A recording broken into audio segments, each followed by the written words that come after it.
BJP के राष्ट्रीय महासचिव तरुण चुग गुलिस्तान से एक्सक्लूसिव बातचीत करने के लिए मौजूद हैं और इस समय एक लंबे प्रवास पर निकले हैं। कश्मीर का आपने दौरा देखा, उधमपुर का आपने दौरा देखा और अब जम्मू संभाग का खासकर दौरा करते हुए नजर आ रहे हैं और इस समय बॉर्डर क्षेत्र में है और बॉर्डर के लोगों के साथ चर्चाएं हुई हैं। सबसे पहले सर बहुत बहुत स्वागत है गुलिस्तान पे। और आप इस प्रवास पर निकले हैं और हम लगातार देख रहे हैं कि लोगों में काफी ज्यादा उत्साह है। जम्मू कश्मीर की जनता उन काले दिनों को याद करती है जब यहां अब्दुल्ला मुफ्ती और कांग्रेस नेहरू गांधी परिवार यहां पर सत्ता चलाता था। तो वो काला दौर, वो गहरी भयानक काली रातें लोगों के दिमाग में आती है। और आज ये सुहावना माहौल बना है, शांति है, विकास हुआ भी है और दिख भी रहा है। जिस जम्मू कश्मीर को मुफ्ती अब्दुल्ला और नेहरू गांधी परिवार ने दहकते हुए शोलों पर फेंक दिया था, जलने के लिए छोड़ दिया था, जगह जगह पर लाशें और खुदी हुई कब्रें, एक भयानक दौर था। उस दौर से निकालकर विकास, विश्वास और शांति के दौर में प्रधानमंत्री मोदी जी लेकर आए। इसलिए यहाँ की जनता मोदी जी को खुलकर आशीर्वाद दे रही है और ये आशीर्वाद वोट के रूप में 4 जून को निकलेगा और जम्मू कश्मीर में इन 3 परिवारों का सुफड़ा साफ होने वाला है, जिन्होंने जम्मू कश्मीर को राजनीतिक रोटियां सेकने का साधन बनाया था। इनका सुफड़ा साफ होने वाला। आपने कश्मीर में देखा और कश्मीर में जाके लोगों से संवाद किया, चर्चाएं की, कैसा माहौल आपको लग रहा है? क्योंकि वहां पर जहां पर उस समय पत्थरबाजी हुआ करती थी और झंडे वहां पर निकला करते थे, आज शांतिपूर्वक माहौल है। बॉर्डर बेल्ट में इस समय आप कर आ रहे हैं, तो जहां पर लोगों को बम गोले से दिल दहकता था, शाम के वक्त ऐसा होता था, तो ऐसा माहौल होता था। आज कैसा देख रहे हैं आप? ऐसा कि जम्मू कश्मीर के अंदर जो एक रॉन्ग नैरेटिव इन 3 परिवारों ने, अब्दुल्ला परिवार, मुफ्ती परिवार और गांधी नेहरू परिवार ने गढ़ा था, उसका तिलिस्म टूट चुका है। आज लाल चौक में ISIS का झंडा या पाकिस्तान का झंडा और एजेंडा असफल हो चुका है। आज लोग वहां तिरंगा लेके घूमते हैं, चाहे मुहर्रम का जुलूस हो या 6वीं पातशाही का शोभा यात्रा हो या श्री राम जन्मभूमि, श्री रामनवमी, कृष्ण जन्माष्टमी की सवारी हो या कोई भी मस्जिद में इबादत की बात हो, सब कुछ शांति से, सौहार्द से और विश्वास से हो रहा है। हमने जो भय की इंडस्ट्री इन 3 परिवारों ने यहां खड़ी की थी और जो एजेंडा यहां चलाया जाता था, उससे मुक्ति दिलाई है और इसका काम देश के प्रधानमंत्री नरेंद्र मोदी जी ने बेखूबी करके दिखाया। आपको लगता है कि विपक्ष वो कहते हैं कि चौमुखी विकास जम्मू कश्मीर में नहीं हुआ है, मूलभूत सुविधाएं लोगों को प्रदान नहीं हो पाई है, वो उन चीजों से लोगों को वंचित रखकर लोगों को भावनाओं तक उतारू होती हुई बीजेपी नजर आ रही है? ऐसा है कि अब्दुल्ला साहब भी मुख्यमंत्री रहे, उमर साहब भी मुख्यमंत्री रहे, मुफ्ती साहब भी मुख्यमंत्री रहे और महबूबा बहन भी मुख्यमंत्री रहे। 365 दिन में 25 दिन भी स्कूल नहीं चलता था। बच्चों को भूल गया था कि स्कूल किसको, बंद पड़े कमरे थे, कॉलेजेस, एजुकेशन इंस्टीट्यूट पूरी तरह बंद थे। आज रविवार और गस्टी हॉलीडे छोड़ दीजिए, हर स्टूडेंट सुबह स्कूल जा रहा है, विकास का वातावरण है। वो जमाना था 6-6 महीने बंद का कैलेंडर निकलता था और 6-6 महीने लोग बंद में कैसे गुजारा करते थे इसकी चिंता किसी को नहीं थी। एक भय का ऐसा वातावरण था कि टूरिज्म तो बहुत दूर, व्यापार के लिए भी कोई जम्मू कश्मीर आना नहीं चाहता था। होटल्स के अंदर 6-6 महीने 8-8 महीने ताले लटके रहते थे।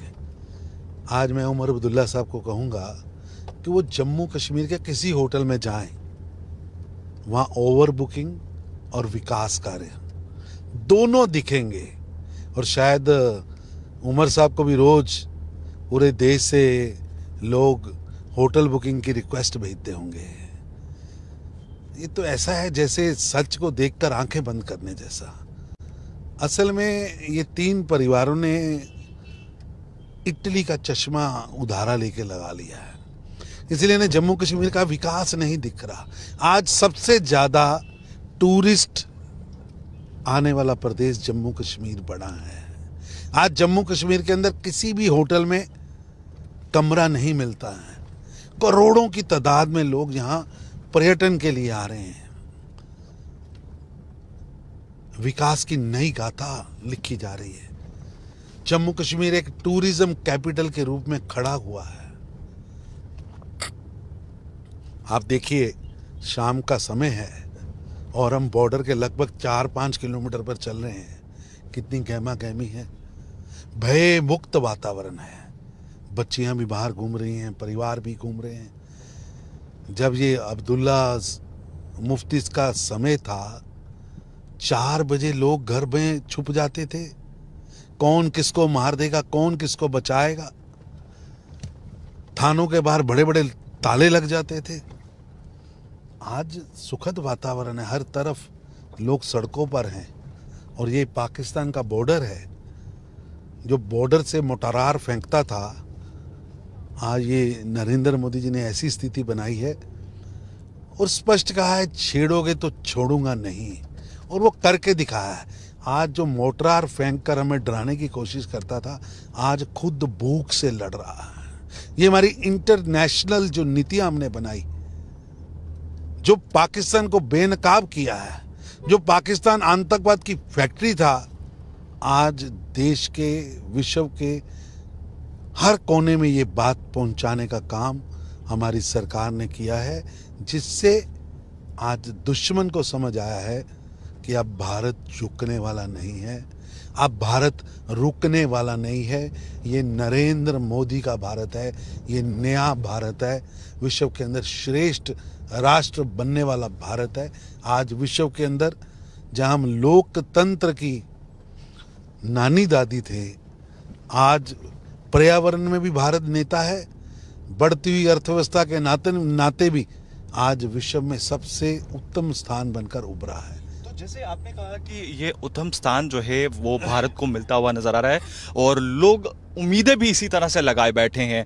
अब आप कैसे देखते हैं, क्योंकि पहले चरण की वोटिंग जो है वह समाप्त हो चुकी है, किस तरह का आप जनता का प्यार देख रहे हैं, क्योंकि अब दूसरी वोटिंग को लेकर लगातार कैंपेनिंग जारी है।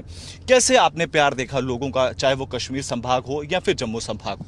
370 के नाम पर केवल राजनीति करते थे, झूठ बोलते थे। आज 370 जाने के बाद जितनी खुशहाली आई है, विकास हुआ है, बाहर से व्यापार बढ़ा है, इंडस्ट्री यहां पर आई है, एक नया वातावरण जम्मू कश्मीर को मिला है। आज 5 लाख रुपए तक का मेडिकल इंश्योरेंस हर नागरिक का हुआ है। ये मामूली बात नहीं है कि हाँ, आप देखिए एससी भाइयों को अधिकार 370 से पहले नहीं थे। आज एससी का बेटा, वाल्मीकि भाई का बेटा डॉक्टर बन सकता है, इंजीनियर बन सकता है, आगे बढ़ सकता है। अगर बात करूं एसटी भाइयों की, आज पहाड़ी, गुज्जर, बकरवाल सभी को आरक्षण का लाभ मिल रहा है, उनको आरक्षण मिला है, हर क्षेत्र में आरक्षण मिला है। वो लोग आगे बढ़ रहे हैं, एक वातावरण बना है। अब अब्दुल्ला साहब वापस 370 लाना चाहते हैं, महबूबा बहन 370 का, अब्दुल्ला साहब 370 का, कांग्रेस 370 का राग लाप रही है। तीनों ही मुंगेरी लाल का हसीन सपना देख रहे हैं कि 370 वापस आएगी। अब वो दिन गए, अब 370 दफन हो चुकी है, खत्म हो चुकी है। साहब, ये एक अहम बहुत बड़ा सवाल है जहां पर पीएचडी एक ग्रुप बना था जहां पे महबूबा मुफ्ती और सीपीआई, अवामी नेशनल कॉन्फ्रेंस और डॉक्टर फारूक अब्दुल्ला आज वो पूरी तरह से बिखर चुके हैं, अब एक इंडिया गठबंधन का हिस्सा बने हैं। क्या आपको लगता है कि ये मुकाबला प्रधानमंत्री से कर पाएंगे? क्योंकि ये बेहद अहम सवाल है। आज पूरी तरह से ये खेमा बिखर चुका है। अब अवामी नेशनल कॉन्फ्रेंस कहता है कि अब 90 की 90 सीटों पर हम जम्मू कश्मीर में चुनाव लड़ेंगे, 370 वापस लाएंगे, उम्मीदें रख रहे हैं। अपनी करारी हार को देखते हुए, जनता के आक्रोश को देखते हुए गुपकार गठबंधन बना था। जनता ने उस गठबंधन को नकार दिया।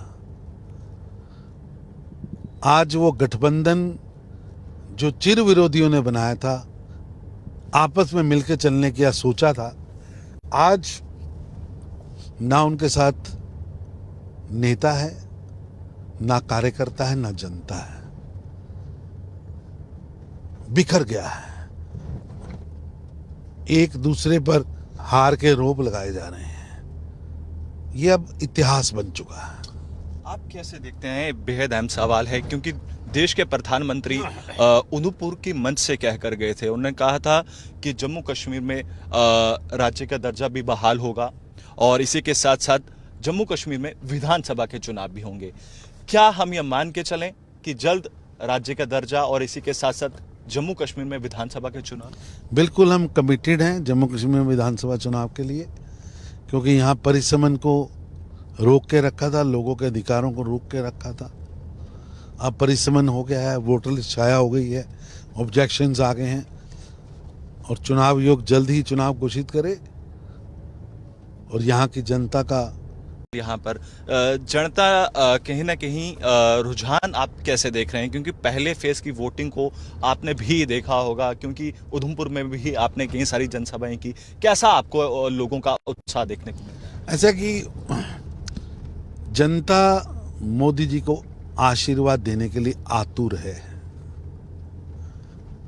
हर मन कह रहा है कि मोदी जी को आगे लाना है। जम्मू कश्मीर की जनता का संकल्प है कि नरेंद्र मोदी जी, नरेंद्र मोदी जी, नरेंद्र मोदी जी, और ये संकल्प जम्मू कश्मीर के हर नागरिक का है जो पोलिंग बूथ तक पहुंचा है। और पोलिंग बूथ जब 4 जून को पोलिंग बस्ता खुलेगा, डिब्बा खुलेगा, तो आपको समझ आएगा कि जम्मू कश्मीर के नागरिकों ने इन 3 परिवारों के खिलाफ फतवा दिया है और मोदी जी को अपना आशीर्वाद दिया। एक अहम और आखिरी सवाल, दूसरा चरण शुरू हो चुका है, उसे आप किस नजरिए से देख रहे हैं और आने वाले ये 3 से 4 दिन कितने खास रहने वाले हैं? बहुत इंपॉर्टेंट है ये 6 दिन। इन 6 दिनों की एक लोकतांत्रिक तरीके से घर घर जाना, लोगों से संपर्क करना, लोगों का दिल जीता है और जीते हुए दिल के भाव को वोट में तब्दील करा के पहुंचाना, ये महत्वपूर्ण लक्ष्य है। और जम्मू कश्मीर की जनता ने मन बनाया है अब फिर एक बार मोदी सरकार और अब की बार 400 पार। बीजेपी के राष्ट्रीय महासचिव तरुण चुग इस वक्त गुलिस्तान से एक्सक्लूसिवली जो है वो बातचीत करने के लिए मौजूद हैं और लगातार सुबह से ही हमने आपको महा कवरेज दिखाई है कि किस तरह से बूथ स्तर पर जो है जनता के बीच में जाकर जनसंवाद कर रहे हैं और हर बूथ स्तर का जायजा ले रहे हैं। इन्हीं से बातचीत करते हैं और एक्सक्लूसिवली बातचीत करने के लिए मौजूद हैं। सर, किस तरह का रुझान आप देख रहे हैं और जनता के साथ आप संवाद किस तरह का रहने वाला है? ये खास रहा जो आज का दिन। आपने आज पूरा सारा दिन मेरे साथ लगाया है। सुबह से आप देख ही रहे हैं, लगातार मीटिंगें, कार्यक्रम और मैराथन पूरा दिन निकला है। अभी भी जो यहाँ बूथ इंचार्जों की मीटिंग हुई, इतना जोश मैंने कार्यकर्ताओं के में कभी नहीं देखा। एनर्जी से पूर्ण भारतीय जनता पार्टी के कार्यकर्ता उत्साहित हैं कि हमारी सरकार ने जो कहा था, जो मोदी जी ने 2014 और 19 में कहा था, वो अक्षर अक्षर पूरा हुआ है। और आज हर कार्यकर्ता ने मन बनाया है कि 370 वोट हर बूथ से ज़्यादा लेने हैं, क्योंकि 370 से मुक्ति हुई है और 370 और 35 की मुक्ति का जवाब जम्मू कश्मीर का हर बूथ देगा। हर बूथ से कमल के फूल के 370 वोट ज़्यादा निकलेंगे। आज यहाँ शक्ति केंद्रों की, बूथों की जिला वाइज मैंने मीटिंगें ली हैं। हर और पूरा उत्साह है। बॉर्डर के लगते गांव हों, शहर के गांव, शहर के अंदर के वार्ड हों, छोटी छोटी पंचायतें हों, हर जगह लोग सामने आके खड़े होते हैं कि नरेंद्र मोदी जी के आने के बाद जम्मू कश्मीर के अंदर हमें मेडिकल इंश्योरेंस मिला है। कहीं पर अभी आप जहां से आ रहे हैं बिल्कुल पाकिस्तान के साथ लगा हुआ क्षेत्र है, और लोग उस समय की याद करते हैं जब पूरा पूरा साल मोटरार गिरते थे। आज यहाँ सुरक्षा के इंतजाम भी मिले हैं, नागरिकों के लिए बंकर भी मिले हैं, यहाँ सेना को सहूलतें भी बड़ी हैं, यहाँ सुरक्षा बल के लोग आज पूरी तरह मुस्तैद हैं। और सबसे बड़ी बात है, इन सब के बावजूद जहां हमने आतंकवाद का समूल नाश किया है, लेकिन किसी भी नाजायज, किसी के साथ नाजायज नहीं होने दी। ये जो अब्दुल्ला मुफ्ती का दौर था, वो सिविलियंस को किलिंग की जाती थी। आतंकवाद के नाम पर सिविलियन को भी भेंट चढ़ा दिया जाता था। आज हमें गर्व है कि एक भी ऐसी घटना अगर हुई है तो हमारी सरकार ने उस पर स्टैंड लिया है, सख्त कार्रवाई की है, जिससे आज घाटी हो या जम्मू हो, सांबा हो या किश्तवाड़ हो, रामबन हो या बारामूला हो, पुंछ रजौरी हो या अनंतनाग हो या श्रीनगर हो, जनता के मन में एक विश्वास बना है कि मोदी जी की सरकार है, दोषी को छोड़ेगी नहीं और निर्दोष पर कार्रवाई होगी नहीं, निर्दोष को सताया नहीं जाएगा, निर्दोष को इनकाउंटर में मारा नहीं जाएगा। जो काम ये अब्दुल्ला और मुफ्ती अपनी सत्ता के समय करते रहे, वो काम किसी सूरत में जम्मू कश्मीर की धरती पर नहीं होने दिया जाएगा। तो किस तरह की तैयारियां आप देख रहे हैं बूथ स्तर पर, जिला स्तर पर? किस तरह का कार्यकर्ताओं का जो है जोशो खरोश देखने को मिल रहा है? कार्यकर्ता उत्साह से, विजय भाव से लगा है। उन्हें लगता है कि मोदी जी ने कहा था श्री राम जन्मभूमि पर मंदिर का पुनर्निर्माण होगा और बिना रक्तपात, बिना झगड़े के अयोध्या के अंदर 22 जनवरी को मंदिर का शुभारंभ भी हुआ है, मंदिर के अंदर प्राण प्रतिष्ठा भी हुई है और देश के प्रधानमंत्री मोदी जी खुद पूजा पाठ करके, उपवास रख के, विधि के अनुसार उस प्राण प्रतिष्ठा के कार्यक्रम में शामिल हुए हैं। हमने वादा किया था ट्रिपल तलाक का, कि मुस्लिम बहनों को अधिकार दिया जाएगा, सम्मान दिया जाएगा। वो वादा हमने पूरा किया है। हमारी सरकार ने वादा किया था zero tolerance on corruption, zero tolerance on terrorism. ये दोनों वादे नरेंद्र मोदी जी की सरकार ने पूरे किए हैं। आज आतंकवादी घटना होने पर सफेद झंडा नहीं दिखाया जाता, करारा जवाब दिया जाता। आज कोई भी हम पर आरोप नहीं लगा पाया कि 10 वर्ष के नरेंद्र मोदी जी के शासन में कहीं भी करप्शन हुई हो। विकास की रफ्तार भी बढ़ी है, स्पीड भी बढ़ी है और विकास दिख भी रहा। आज जो 2014 में शायद 15-16 हजार पे सेंसेक्स था, आज वो 70,000 पर पहुंचा है। आज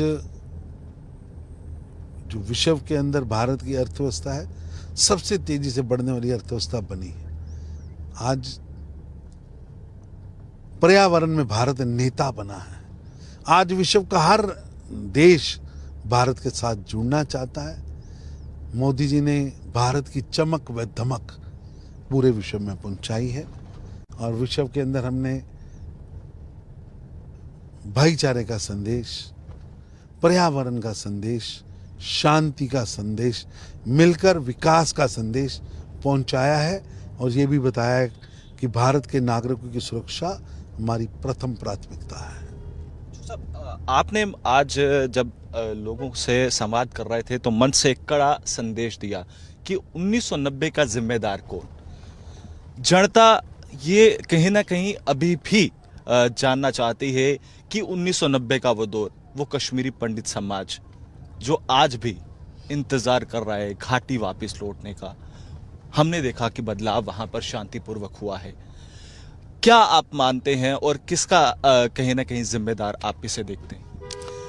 इतिहास गवाह है कि 1990 का जो काला दौर था, जब कश्मीरी पंडितों को लाखों की तादाद में कश्मीर से निकाल दिया गया था, अपने ही घर में विस्थापित कर दिया गया था, अपने ही घर में बेदखल कर दिया गया था, कोहराम मचा था। जिसको ट्रक मिला वो ट्रक पे चढ़ गया, जिसे कार मिली वो कार पे चढ़ गया और 1.5 लाख से ज्यादा शरणार्थी वहां से निकलकर जम्मू आए। उस समय मुख्यमंत्री कौन था? उस समय जम्मू कश्मीर का मुख्यमंत्री फारूक अब्दुल्ला साहब थे और देश के अंदर मुफ्ती साहब देश के गृह मंत्री थे। कांग्रेस सपोर्टेड सरकारें थी। उस समय अगर अब्दुल्ला मुफ्ती गांधी परिवार ने गलतियां ना की होती, दहकते शोलों पर जम्मू कश्मीर को ना फेंका होता, तो हालात कुछ और होते। वो गांव के बाहर टंगी हुई लाशें, कश्मीरी पंडितों की जिनाह से, पूरे खून से भिगे हुए वो जनेऊ, वो टंगी हुई लाशें, वो नारे, वो धमकियां, वो घरों को जलाना, वो जिंदा मारना, वो आज भी वो भयानक दौर याद आता है तो कंपन होती है। कौन था उस समय मुख्यमंत्री? फारूक अब्दुल्ला साहब थे, मुफ्ती साहब थे और इन्होंने जिनके ऊपर अत्याचार हुआ उनको छोड़ दिया मरने के लिए, उनको छोड़ दिया रगड़ने के लिए और वो लोग आज भी अपने आप को विस्थापित समझकर जीवन जी रहे हैं। ये कड़ी अहम है, इसे आप कैसे देखते हैं? कहीं ना कहीं लोग अभी भी चाहते हैं कि कहीं ना कहीं बदलाव हो, लोगों का उपेक्षाएं भी हैं, तो उपेक्षाएं अब आप कैसे खरी उतरते हैं? क्योंकि अब जो घोषणा पत्र, संकल्प पत्र जो भाजपा का आया है, 1 नेशन 1 इलेक्शन, यूसीसी की बात करते हैं, तो ये सब चीजें आने वाले समय में हम कैसे देखें इन सब चीजों? ये जो शाही दवाखाने बन गए थे ना, कि बड़े अब्दुल्ला साहब, शेख अब्दुल्ला जी का बेटा फारूक अब्दुल्ला साहब मुख्यमंत्री, फिर उनका बेटा उमर अब्दुल्ला, फिर अब उनके बच्चे, ये जो वंशवाद की कड़ी कि बड़े मुफ्ती साहब, फिर महबूबा बहन, अब उनकी बेटी, ये वंशवाद की जो कड़ियां इन्होंने खड़ी की है, लोग उससे घृणा करते हैं। वंशवाद लोकतंत्र में एक शराब है, शराब। और ये तीनों परिवारों ने वंशवाद को बढ़ावा दिया। आपने बात कही 1 नेशन 1 इलेक्शन की, हमारी कमिटमेंट है। हमारी कमिटमेंट है कि दर्जनों दिन ऑफिसर्स हर चुनाव में घर बैठ जाते हैं, चुनाव के अंदर सभी लोग लग जाते हैं, मैन आवर्स लगते हैं, पैसा लगता है, और निकलना क्या है? वही चुनाव इकट्ठा हो सकता है, एक दिन में एक ही चुनाव हो सकता है।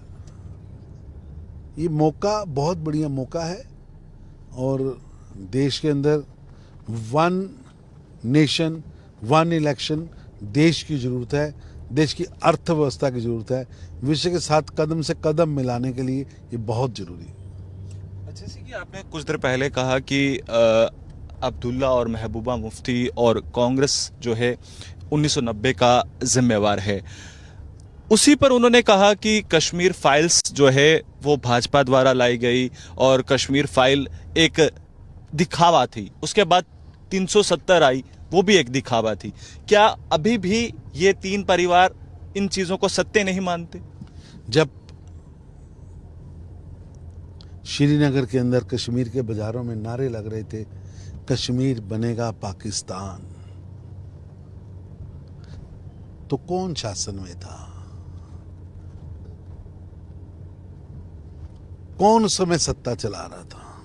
बताएं तो सही। क्वेश्चन उठाना आसान है और सच बताना मुश्किल, लेकिन हमने सच सामने रखा है कि आप आतंकवादियों के लिए रेड कारपेट बिछाते रहे, उन्हें बिरयानी खिलाते रहे। हम बड़े स्पष्टवादी हैं। आतंकवादियों की दो ही जगह हैं जिन्होंने भारत के खिलाफ हथियार उठाए हैं, नागरिकों की हत्या कर रहे हैं, आम नागरिकों को मौत के घाट उतार रहे हैं। या तो उनकी जगह कब्र में है या जेल में है, उन्हें बख्शा नहीं जाएगा। हम अपनी सरकार, हमारी सरकार नागरिकों के लिए वचनबद्ध है, उनकी सुरक्षा के लिए वचनबद्ध है। जाते जाते एक आखिरी सवाल, गृह मंत्री ने गुलिस्तान से एक्सक्लूसिव बातचीत की थी। उन्होंने कहा था कि फेक इनकाउंटर्स पर अब कार्रवाई भी होती है और उसी के साथ साथ अफसा को लेकर भी उन्होंने जिक्र किया था। फेक एनकाउंटर्स के बादशाह रहे हैं अब्दुल्ला साहब और मुफ्ती साहब। हमने फेक एनकाउंटर छोड़िए, फेक वर्क करने वालों को भी कठोर सजा दी है।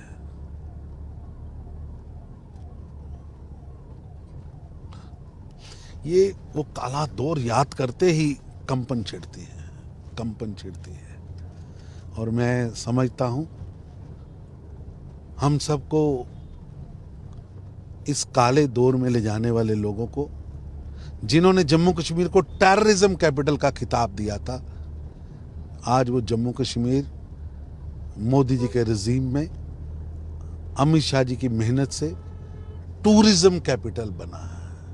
ये बहुत बड़ी बात है, बहुत बड़ी बात है। और जो भी हमारे नागरिकों को मारेगा, जो हमारे नागरिकों की हत्या करेगा, उसे बख्शा नहीं जाएगा, बख्शा नहीं जाएगा। बहुत बहुत शुक्रिया सर बातचीत करने के लिए। धन्यवाद।